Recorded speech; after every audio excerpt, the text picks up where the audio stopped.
अस्सलाम वालेकुम दोस्तों, welcome to my YouTube channel. उम्मीद करते हैं आप सब व्यूवर ठीक होंगे। व्यूवर्स, आज की वीडियो में हम इंटामिज़ोल DS टैबलेट के बारे में बात करेंगे, इसके फ़ायदे, यूजेस और साइड इफ़ेक्ट्स के बारे में। तो दोस्तों, इंटामिज़ोल DS टैबलेट को एबट फार्मा मैन्युफैक्चर करते हैं। ये इसका डिलॉक्सोनाइड और मेट्रोनिडाज़ोल साल्ट है। ये सिंपल और DS में अवेलेबल होता है और बच्चों में ये सिरप फॉर्म में अवेलेबल होती है। तो दोस्तों, इसके फ़ायदे ये हैं कि ये पैरासाइटिक और बैक्टीरियल इन्फेक्शन को ख़त्म करने के लिए इस्तेमाल करवाई जाती है और इसमें स्टोमिक इन्फेक्शन जो कि पेट में दर्द होता है उन कंडीशंस को ट्रीट करने के लिए इसको यूज़ करवाया जाता है। इसके अलावा दोस्तों, डायरिया और एब्डोमिनल इन्फेक्शन को ट्रीट करने के लिए यूज़ करवाया जाता है।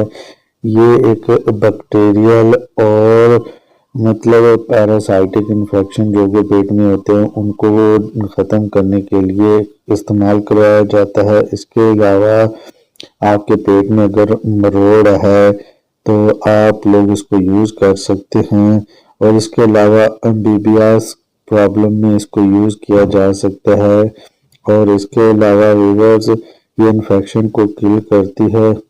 दोस्तों, इसके अलावा इसको एब्डोमिनल पेन में यूज़ करवाया जाता है। अब बात करते हैं कि इसकी डोज कैसे लेनी चाहिए, इसको इस्तेमाल कैसे करना चाहिए। दोस्तों, दिन में 2 दफ़ा ये टैबलेट इस्तेमाल करनी है, वो भी खाने के बाद। और इसके अलावा इसके साइड इफ़ेक्ट्स की बात करें तो इसके साइड इफ़ेक्ट्स की वजह से सर दर्द हो सकता है, बुखार हो सकता है, नोज़िया हो सकता है, वोमिटिंग वगैरह। और अब बात करते हैं दोस्तों इसके कॉन्ट्राइंडिकेशंस की। तो कॉन्ट्राइंडिकेशंस में जो ब्रेस्ट फीड मॉम्स हैं वो यूज़ ना करें, लीवर के मरीज़ इसको यूज़ ना करें, प्रेग्नेंट वूमेंस इसको यूज़ ना करें।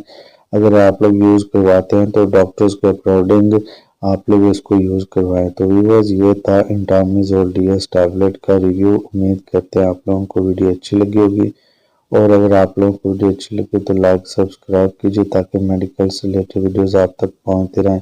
इसके अलावा किसी दोस्त ने कोई क्वेश्चन वगैरह पूछना है तो हमें कमेंट सेक्शन में पूछ सकता है। तो इंशाल्लाह मिलते हैं किसी एक और नए वीडियो में, तब तक के लिए हमें इजाज़त दीजिए। अल्लाह हाफिज़।